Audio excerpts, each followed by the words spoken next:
ഖരമാലിന്യ സംസ്കരണ പദ്ധതിയുടെ ഭാഗമായി 240 കോടി രൂപ വകയിരുത്തുന്നതിൽ 29.73% വർധനമാണ് വരുത്തിയിട്ടുള്ളത്. ഈ പദ്ധതിയോട് നൽകുന്ന നഗര തദ്ദേശ സ്വയംഭരണ സ്ഥാപനങ്ങളുടെ വിഹിതം മുൻവർഷത്തെ അപേക്ഷിച്ച് 45 കോടി രൂപ വർദ്ധിപ്പിച്ച് 160 കോടിയായി വകയിരുത്തുന്നു. സംയോജിത ഖരമാലിന്യ സംസ്കരണ പദ്ധതിക്കായിട്ട് 29.11 കോടിയും സിറ്റീസ് 2.0 പദ്ധതി പ്രകാരം തിരുവനന്തപുരത്തിനായി ഒരു സമഗ്ര ഖരമാലിന്യ സംസ്കരണ പദ്ധതി ആസൂത്രണം ചെയ്തിട്ടുണ്ട്. ഈ പദ്ധതിക്കായിട്ട് 9.75 കോടി രൂപയും വിഹിതമായിട്ട് വെക്കുന്നു. സർ, ഗ്രാമവികസന മേഖലയ്ക്ക് കീഴിൽ ശുചിത്വ കേരളം പദ്ധതിക്കും സ്വച്ഛ് ഭാരത് മിഷൻ പദ്ധതിയുടെ സംസ്ഥാന വിഹിതത്തിനും cluster level waste management infrastructure എന്ന പുതിയ പദ്ധതിക്കായി 51 കോടി രൂപ വകയിരുത്തുന്നു. മുൻവർഷത്തെക്കാളും 13.5 കോടി അധികമാണ്. അമൃത് 2 പൈപ്പ് ജലവിതരണം സാർവത്രികമാക്കാൻ മലിന സെപ്റ്റേജ് മാനേജ്മെൻറ്റ്, ജലപുനരുപയോഗം, ജലാശയങ്ങളുടെ പുനരുജ്ജീവനം, ഹരിത ഇടങ്ങളും പാർക്കുകൾ സൃഷ്ടിക്കൽ എന്നിവ ലക്ഷ്യമാക്കിയ അമൃത് 2.0 പദ്ധതിക്കുള്ള സംസ്ഥാന വിഹിതമായി 299.62 കോടി രൂപ മാറ്റിവെക്കുന്നു. സാർ, വികസന അതോറിറ്റികൾ വട്ടിയൂർക്കാവ് ജംഗ്ഷൻ പദ്ധതിയും ഷീ ഹോസ്റ്റലും പൂർത്തിയാക്കുന്നതിനായി വികസന അതോറിറ്റികളായ ട്രിഡയ്ക്കും GCDAയ്ക്കുമായി മൊത്തം 12 കോടി രൂപ വകയിരുത്തുന്നു. പട്ടികജാതി വികസനം. സാർ, പട്ടികജാതി വിഭാഗങ്ങളുടെ വികസനത്തിനായി പട്ടികജാതി ഉപപദ്ധതിക്ക് ആകെ സംസ്ഥാന പദ്ധതി അടങ്കലിൻ്റെ 9.81% 3507 കോടി രൂപ വകയിരുത്തുന്നു. ഇതിൽ 1929 കോടി രൂപ പട്ടികജാതി വികസന വകുപ്പിനും ബാക്കി 1578 കോടി രൂപ പ്രാദേശിക സർക്കാരുകൾക്കുമായി വകയിരുത്തുന്നു. മുൻ വർഷത്തെ അപേക്ഷിച്ച് പട്ടികജാതി ഉപപദ്ധതിയിൽ 318.75 കോടി രൂപയുടെ വർധനവുണ്ട്. സർ, പട്ടികജാതി വിഭാഗങ്ങളുടെ വിദ്യാഭ്യാസം, ഭൂമി, ഭവന നിർമ്മാണം, ഭവന പുനരുദ്ധാരണം, തൊഴിൽ, ഉപജീവനം, അടിസ്ഥാന സൗകര്യ വികസനം, ആരോഗ്യ സാമൂഹ്യ സുരക്ഷാ മേഖല എന്നിവയ്ക്ക് പ്രാധാന്യം നൽകിക്കൊണ്ടുള്ള വികസന പ്രക്രിയ തുടരാനാണ് 26-27 പദ്ധതിയിൽ സർക്കാർ ലക്ഷ്യമിടുന്നത്. പട്ടികജാതി വിഭാഗങ്ങളിലെ കുട്ടികളുടെ വിദ്യാഭ്യാസ ഉന്നമനത്തിന് സർക്കാർ മുൻഗണന നൽകുന്നു. വിദ്യാഭ്യാസ മേഖലയിൽ നടപ്പാക്കുന്ന വിവിധ പദ്ധതികൾക്കായിട്ട് 677.11 കോടി രൂപ വകയിരുത്തുന്നു. ഇത് മുൻവർഷത്തേക്കാൾ 90.53 കോടി രൂപ അധികമാണ്. എന്നാൽ കേന്ദ്ര സർക്കാർ വിവിധ കേന്ദ്ര സ്കോളർഷിപ്പ് പദ്ധതികൾക്കുള്ള സാമ്പത്തിക പിന്തുണയിൽ കുറവ് വരുത്തുന്ന സന്ദർഭത്തിലും കേരളം അധിക ബാധ്യത വഹിക്കുകയും ഉയർന്ന നിരക്കിലുള്ള വിദ്യാഭ്യാസ ആനുകൂല്യങ്ങൾ ലഭ്യമാക്കുകയും ചെയ്യുകയാണ്. പട്ടികജാതി വിദ്യാർത്ഥികളുടെ വിദ്യാഭ്യാസ സഹായം എന്ന പദ്ധതിക്ക് 242 കോടി രൂപ വകയിരുത്തുന്നു. പാലക്കാട് മെഡിക്കൽ കോളേജിന് 20 കോടി രൂപ വകയിരുത്തുന്നു.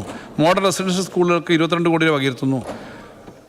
പട്ടികജാതി മേഖലയിലെ ഉന്നത വിദ്യാഭ്യാസത്തിനും സർക്കാർ വിദ്യാർത്ഥികളുടെ ഉന്നത വിദ്യാഭ്യാസത്തിന് പ്രഥമ പരിഗണന നൽകുന്നു. പട്ടികജാതി വിദ്യാർത്ഥികളുടെ പോസ്റ്റ് മെട്രിക് സ്കോളർഷിപ്പ് വിതരണം ചെയ്യുന്നതിന് 2 പദ്ധതികൾ കൂടി 75.53 കോടി രൂപ വർദ്ധിപ്പിച്ചുകൊണ്ട് 370 കോടി രൂപ വകയിരുത്തുന്നു. പട്ടികജാതി വികസന വകുപ്പിന് കീഴിലുള്ള 44 ITകളുടെ ആധുനികവൽക്കരണത്തിനും പുനരുജ്ജീവനത്തിനുമായി 15 കോടി രൂപ മാറ്റിവെക്കുന്നു. പട്ടികജാതി വിഭാഗങ്ങൾക്ക് ഭൂമിയും പാർപ്പിടവും നൽകുക എന്നത് സർക്കാരിൻ്റെ മുൻഗണനാ മേഖലയാണ്. സാർ, പട്ടികജാതി വിഭാഗങ്ങളിലെ ജനങ്ങൾക്ക് മാന്യമായ ഭവന സൗകര്യം ഉറപ്പാക്കുന്ന വീട് നിർമ്മാണത്തിനും ഭൂമി ലഭ്യമാക്കുന്ന പദ്ധതിക്കുമായി ആകെ 746 കോടി രൂപ വകയിരുത്തുന്നു. മുൻ വർഷത്തേക്കാൾ 28 കോടി രൂപ അധികമാണ്. പട്ടികജാതി മേഖലയിലെ ലൈഫ് മിഷൻ മുഖേന നടപ്പിലാക്കുന്ന ഭവന നിർമ്മാണ പ്രവർത്തനങ്ങൾക്കായി 300 കോടി രൂപ വകയിരുത്തിയിട്ടുണ്ട്. ലൈഫ് മിഷന് കീഴിൽ ആകെ 1,26,750 കുടുംബങ്ങൾക്ക് വീട് നിർമ്മിച്ച് നൽകുവാൻ കഴിഞ്ഞിട്ടുണ്ട്. കൂടാതെ 29,383 വീടുകൾ നിർമ്മാണ ഘട്ടത്തിലാണ്. സാർ, പഠനമുറി നിർമ്മാണവും സേഫ് പദ്ധതി 14 കോടി രൂപയുടെ വർധനയോടുകൂടി 254 കോടി രൂപ വകയിരുത്തുന്നു. ഭൂരഹിതരായ പട്ടികജാതി കുടുംബങ്ങൾക്ക് വീട് നിർമ്മിക്കുന്നതിന് ഭൂമി നൽകുന്നതിനായി 177 കോടി രൂപ വകയിരുത്തുന്നു. പട്ടികജാതി വിഭാഗക്കാരുടെ നൈപുണ്യ പരിശീലനങ്ങൾക്ക് സംരംഭ വികസനത്തിനും അവരുടെ തൊഴിലവസരങ്ങൾ വിപുലീകരിക്കുന്നതിനുള്ള പട്ടികജാതിക്കുള്ള 109.41 കോടി രൂപ വകയിരുത്തുന്നു. മുൻവർഷത്തെ അപേക്ഷിച്ച് 33.21 കോടി രൂപയുടെ വർധനമാണ് ഈ മേഖലയിലുള്ളത്. തൊഴിലിനും പരിശീലനത്തിനും മാനവശേഷി വികസനത്തിനുള്ള സഹായം എന്ന പദ്ധതിക്ക് 15 കോടി രൂപ വർദ്ധിപ്പിച്ചുകൊണ്ട് 75 കോടി രൂപ വകയിരുത്തുന്നു. പട്ടികജാതി സമുദായങ്ങളിലെ നിലവിലുള്ള സംരംഭകർക്ക് അവരുടെ ബിസിനസ് സംരംഭങ്ങൾ വികസിപ്പിക്കുന്നതിനായി സംരംഭകത്വ വികസന പദ്ധതിക്ക് 10 കോടി രൂപ വകയിരുത്തുന്നു. പട്ടികജാതി വിഭാഗത്തിലെ സംരംഭകത്വത്തെ പ്രോത്സാഹിപ്പിക്കുന്ന KBIS പട്ടികജാതി സംരംഭകത്വ വികസന മിഷൻ എന്ന പുതിയ പദ്ധതിക്കായി നടപ്പിലാക്കുന്നതിന് 5 കോടി രൂപ വകയിരുത്തുന്നു. സർ, പട്ടികജാതി മേഖലയിൽ വനിതാ സമൃദ്ധി സ്ത്രീ ശാക്തീകരണ പരിപാടി എന്ന പുതിയ പദ്ധതി കുടുംബശ്രീ മിഷനുമായി സഹകരിച്ചുകൊണ്ട് പട്ടികജാതി പട്ടികവർഗ വികസന കോർപ്പറേഷൻ നടപ്പാക്കുന്നതിനായിട്ട് 10 കോടി രൂപ വകയിരുത്തുന്നു. സർ, പട്ടികജാതി നഗറിലെ റോഡ്, കുടിവെള്ളം, വൈദ്യുതി എന്നീ പ്രശ്നങ്ങൾ പരിഹരിക്കുന്ന പദ്ധതിക്ക് 138 കോടി രൂപ വകയിരുത്തുന്നു. പട്ടികജാതി നഗറുകളുടെ സമഗ്ര വികസനം ലക്ഷ്യമിടുന്ന അംബേദ്കർ ഗ്രാമവികസന പദ്ധതിക്ക് 65 കോടി രൂപയും പട്ടികജാതി ഉപപദ്ധതികളുടെ കോർപ്പസ് ഫണ്ട് പദ്ധതിക്കായി 53 കോടി രൂപയും വകയിരുത്തിയിട്ടുണ്ട്. സാർ, 5 മുതൽ 15 വരെയുള്ള പട്ടികജാതി കുടുംബങ്ങൾ താമസിക്കുന്ന നഗറുകളുടെ സൗകര്യങ്ങൾ വർദ്ധിപ്പിക്കുന്നതിന് സ്പെഷ്യൽ പാക്കേജ് പദ്ധതിക്ക് 20 കോടി രൂപ വകയിരുത്തുന്നു. സാർ, സാമ്പത്തികമായും സാമൂഹികമായും പിന്നാക്കം നിൽക്കുന്ന വേടർ, നായാടി, കള്ളാടി, അരുന്ധതിയാർ, ചക്ലിയർ എന്നീ സമുദായങ്ങളുടെ പുനരധിവാസത്തിനും ഉന്നമനത്തിനുമുള്ള പ്രത്യേക ഇടപെടലുകൾ നടത്തുന്നതിനുള്ള പദ്ധതിക്ക് 52 കോടി രൂപ വകയിരുത്തുന്നു. ആരോഗ്യ പരിപാലന പദ്ധതിക്ക് 70 കോടി രൂപയും പട്ടികജാതി പെൺകുട്ടികളുടെ വിവാഹത്തിനുള്ള സാമ്പത്തിക സഹായം പദ്ധതിക്ക് 90 കോടി രൂപയും വകയിരുത്തുന്നു. സാർ, സംസ്ഥാന പട്ടികജാതി പട്ടികവർഗ വികസന കോർപ്പറേഷന് ഇപ്പോൾ ബജറ്റ് വിഹിതം കേന്ദ്രം നൽകുന്നില്ല. ആ മേഖലയിലെ പ്രവർത്തനങ്ങൾ തുടരുന്നതിനായി 10 കോടി രൂപ സംസ്ഥാന ഗവൺമെൻറ് വകയിരുത്തുന്നു. സാർ, പട്ടികവർഗ വികസനം സംസ്ഥാന പദ്ധതി വിഹിതത്തിൻ്റെ 2.83% പട്ടികവർഗ ഉപപദ്ധതിക്കായിട്ട് മാറ്റിവെച്ചിട്ടുണ്ട്. പട്ടികവർഗ ജനസംഖ്യയുടെ അനുപാതത്തെക്കാൾ കൂടുതലാണിത്. 1012 കോടി രൂപ പട്ടികവർഗ വികസനമായി മാറ്റിവെച്ചിട്ടുണ്ട്. 775 കോടി രൂപ പട്ടികവർഗ വികസന വകുപ്പിനും ശേഷിക്കുന്ന 237 കോടി രൂപ പ്രാദേശിക സർക്കാരുകൾക്കായിട്ട് വകയിരുത്തുന്നു.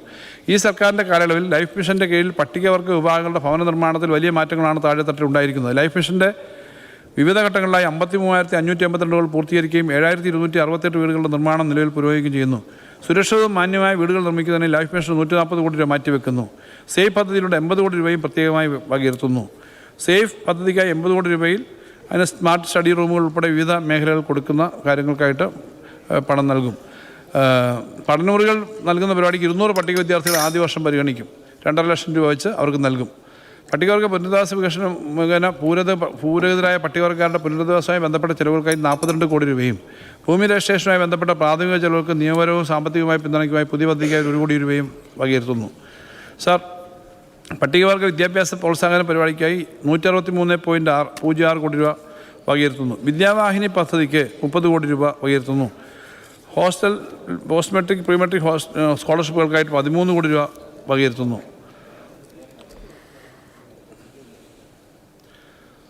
സാർ, ദേശീയ അന്തർദേശീയ സ്ഥാപനങ്ങൾ പഠിക്കുന്ന വിദ്യാർത്ഥികൾ സ്കോളർഷിപ്പിനായി 6 കോടി രൂപ വകയിരുത്തുന്നു. പട്ടികവർഗ യുവാക്കളുടെ നൈപുണ്യ വികസനത്തിനും തൊഴിൽ സംരംഭത്തെ അവസരങ്ങൾ വർദ്ധിപ്പിക്കുന്നതിനായി 91 കോടി രൂപ വകയിരുത്തുന്നു. പട്ടികവർഗക്കാർക്കുള്ള വരുമാനദായക കാർഷിക ഉദ്യോഗ പദ്ധതിക്ക് 12 കോടി രൂപ വെക്കുന്നു. 100 ദിവസം പൂർത്തിയാക്കുന്ന പട്ടികവർഗ ഗുണഭോക്താക്കൾക്ക് അധികമായി നൽകുന്ന 100 ദിവസം തൊഴിൽ നൽകുന്ന കേരള ട്രൈബൽ പ്ലസ് തൊഴിൽ ഉറപ്പ് പദ്ധതിയിൽപ്പെടുന്ന ട്രൈബൽ പ്ലസിന് 49.82 കോടി രൂപ അധികമായിട്ട് വകയിരുത്തുന്നു. പട്ടികവർഗ ഉന്നതികളുടെ സൗകര്യങ്ങൾക്ക് 13 കോടി രൂപ, പട്ടികവർഗ ഉപജീവനത്തിന് 11 കോടി രൂപ എന്ന നിലയിലായിട്ട് വകയിരുത്തുന്നു. അംബേദ്കർ സെറ്റിൽമെൻറ്റ് വികസന പദ്ധതിക്ക് 42 കോടി രൂപ വകയിരുത്തുന്നു. സാർ, വിദ്യാഭ്യാസം, ആരോഗ്യം, മാനവ വികസനം, അടിസ്ഥാന സൗകര്യങ്ങൾ, തൊഴിൽ, ഉപജീവനം, സ്വയം തൊഴിൽ, സാംസ്കാരിക ഉയർച്ച മേഖലയിലെ നിർണായക പോരായ്മകൾ പരിഹരിക്കുന്നതിനായി കോർപ്പസ് ഫണ്ട് പദ്ധതിയിൽ 52 കോടി രൂപ വകയിരുത്തുന്നു. പട്ടികവർഗ മേഖലയിൽ 2 സ്പെഷ്യൽ സ്കൂളുകൾ, അതുപോലെ 16 മോഡൽ സ്കൂളുകൾ തുടങ്ങിയ സ്കൂളുകളുടെ നടത്തിപ്പിനായി 60 കോടി രൂപ വകയിരുത്തുന്നു. പട്ടികവർഗ പെൺകുട്ടികൾക്കുള്ള വിവാഹ ധനസഹായം പദ്ധതിക്ക് 6 കോടി രൂപ വകയിരുത്തുന്നു. പട്ടികവർഗക്കാർക്കിടയിൽ സിക്കിൾ സെൽ അനീമിയ രോഗികൾക്കുള്ള പ്രതിമാസ സഹായത്തിന് 4 കോടി രൂപ വെക്കുന്നു. ജന്മരക്ഷാ പദ്ധതിക്കായിട്ട് 20 കോടി രൂപ വകയിരുത്തുന്നു. ഭക്ഷണത്തിനുള്ള സഹായം, ഭക്ഷ്യസുരക്ഷയ്ക്കുള്ള പരിപാടികൾ, പട്ടികവർഗങ്ങളിലെ ദാരിദ്ര്യം, പോഷകാഹാരക്കുറവ് എന്നിവ ഇല്ലാതാക്കുന്നതിനായി സംസ്ഥാനത്തെ എല്ലാ ജില്ലകളിലും പട്ടികവർഗ മേഖലയിൽ ആവശ്യമായ ഭക്ഷ്യധാന്യങ്ങൾ ലഭ്യമാക്കുന്നതും ഭക്ഷ്യസുരക്ഷയും ഉൾപ്പെടുന്ന വിവിധ പരിപാടികൾക്ക് 22 കോടി രൂപ വെക്കുന്നു. പട്ടികവർഗ ആശ്വാസ ക്ഷേമ നിധിക്ക് 40 കോടി രൂപ വകയിരുത്തുന്നു. സാർ, സംസ്ഥാനത്തുടനീളമുള്ള 1182 പട്ടികവർഗ പ്രൊമോട്ടർമാർക്ക് ഓണറേറിയത്തിനും യാത്രാപദ്ധതിക്കായി 19.15 കോടി രൂപയും ഗോത്രബന്ധു പ്രൈമറി സ്കൂളിൽ ഗോത്ര വിഭാഗ അധ്യാപകരുടെ ഓണറേറിയത്തിന് 5.5 കോടി രൂപ ഉൾപ്പെടെ 30.68 കോടി രൂപ വകയിരുത്തുന്നു. പിന്നാക്ക വിഭാഗങ്ങളുടെ ക്ഷേമം. സാർ, 2026-27 ബജറ്റ് സർക്കാർ പിന്നാക്ക വിഭാഗങ്ങളുടെ സുസ്ഥിര വികസനത്തിന് മുൻഗണന നൽകുന്നു. പിന്നാക്ക വിഭാഗങ്ങൾ വിദ്യാഭ്യാസം, തൊഴിൽ, ഉപജീവനം എന്നിവയ്ക്ക് നൽകുന്നതിന് 200.94 കോടി രൂപ വകയിരുത്തുന്നു. എല്ലാ വിഭാഗം വിദ്യാർത്ഥികളുടെയും വിദ്യാഭ്യാസ പുരോഗതിക്ക് സർക്കാർ പ്രതിജ്ഞാബദ്ധമാണ്. OBC വിദ്യാർത്ഥികളുടെ വിദ്യാഭ്യാസ സ്കോളർഷിപ്പിന് 130.78 കോടി രൂപ വകയിരുത്തുന്നു. സാർ, OEC വിദ്യാർത്ഥികൾക്കുള്ള പോസ്റ്റ് മെട്രിക്കുലേഷൻ സഹായം 80 കോടി രൂപയായി വർദ്ധിപ്പിക്കുന്നു. പിന്നോക്ക വിഭാഗങ്ങളുടെ വൈദഗ്ധ്യം, തൊഴിൽക്ഷമത, സംരംഭകത്വ വികസന പദ്ധതിക്കായി ആകെ 25 കോടി രൂപ വകയിരുത്തുന്നു. സാർ, പിന്നോക്ക വിഭാഗങ്ങളിലെ വിധവകളുള്ള സ്വയം തൊഴിൽ പദ്ധതിക്ക് 3 കോടി രൂപ വകയിരുത്തുന്നു. ക്രിസ്തുമതത്തിലേക്ക് പരിവർത്തനം ചെയ്ത പട്ടികജാതിക്കാരുടെയും മറ്റ് ശുപാർശിത വിഭാഗങ്ങളുടെയും സുസ്ഥിര വിഭജന അവസരങ്ങളിൽ മതിയായ പ്രാതിനിധ്യം ഉറപ്പാക്കേണ്ടതിനായിട്ട് 26-27 പരിവർത്തിത ക്രൈസ്തവ ശുപാർശിത വിഭാഗ ഉപജീവന സഹായ പരിപാടി എന്ന പുതിയ പദ്ധതി ആരംഭിക്കും. ഈ പദ്ധതിക്ക് 10 കോടി രൂപ മാറ്റിവെക്കുന്നു.